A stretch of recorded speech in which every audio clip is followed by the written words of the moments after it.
Hi friends, మనం మాగ చేప ఎగురు ఎలా చేసుకోవాలో చూద్దామండి. ఇగోండి ఉల్లిపాయలు, పచ్చిమిరకాయలు, కొత్తిమీర, కరివేపాకు, అలాగే ఉప్పు, పసుపు కూడా ముందుగా ఉల్లిపాయలు వేసుకున్నాము. వాటితో పాటు వేసుకుంటే ఇగోండి మాగ చేపలు శుభ్రం చేసి పెట్టాము. చేప బాండి పెట్టుకుని ఆయిల్ వీటెక్కాక పచ్చిమిరకాయలు వేసుకుని బాగా వేపుకోవాలి.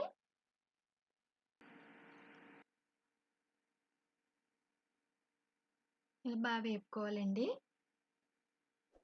ఎగురు చేపలో మన పచ్చిమిరకాయలు బాగుంటాయి. ఇగోండి ఉల్లిపాయలు కూడా వేసుకొని మనం ఉప్పు, పసుపు వేసేసాము కదా, అది వేసేసుకుని వేపుకుంటే మెత్తగా మగ్గిపోతాయండి. ఉల్లిపాయలు బాగా వేగుతాయి కూడా. ఇలా బాగా వేపుకోవాలి. మనం వంకాయలను కూడా కట్ చేసి పెట్టుకోవాలండి. ఉప్పులో వేసి ఉంచుకోవాలి, లేకపోతే నల్లగా వచ్చేసి కంద మారిపోతాయి. మనం వంకాయను కూడా 2 బద్దల కింద చీరుకొని ఇందులో వేద్దాము.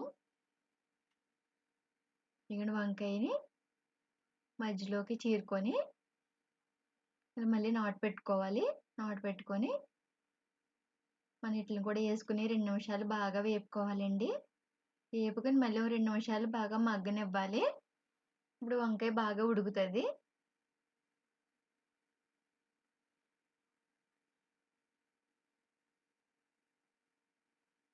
ఇలా 2 నిమిషాలు అలా వేపుకుంటూనే ఉండాలండి. వంకాయ కూడా బాగా వేగాలి కదా.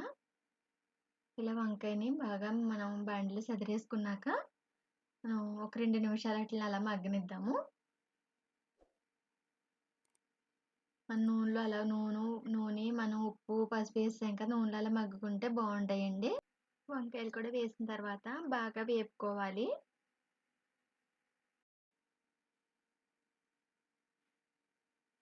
ఇలా అంతా బాగా వేపుకున్నాక మనం మాగ చేపని మనం శుభ్రం చేసి పెట్టుకున్నాం కదా, అవన్నీ కూడా ఇలా వేసేసుకొని మళ్ళీ బాగా వేపుకుందాము.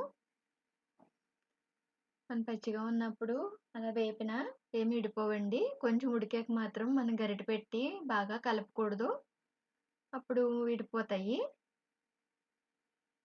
ఇప్పుడు కారం, తగినంత కారం, మిల్లి పట్టించిన కారం కాబట్టి కొంచెం 2 స్పూన్లు వేసుకున్నా బాగుంటుందండి. నచ్చితే లైక్ చేయండి, సబ్స్క్రైబ్ చేసుకోండి. మన ప్రియా ఫుడ్ ఛానల్ని ఆదరించండి ఫ్రెండ్స్. ఒక్కసారి అంతా బాగా కొంచెం మనం కలిసేలాగా అంతా వాటర్ వేసాక అంతా బాగా కలుపుకుందాము. కలుపుకొని మళ్ళీ కొంచెం ముక్క ములిగేలాగా ఇంకో కొద్దిగా వాటర్ పోద్దామండి.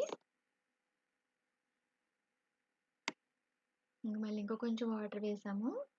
వేసాక అంతా బాగా కలిపేసుకొని మనం మూత పెట్టేసుకుందాము.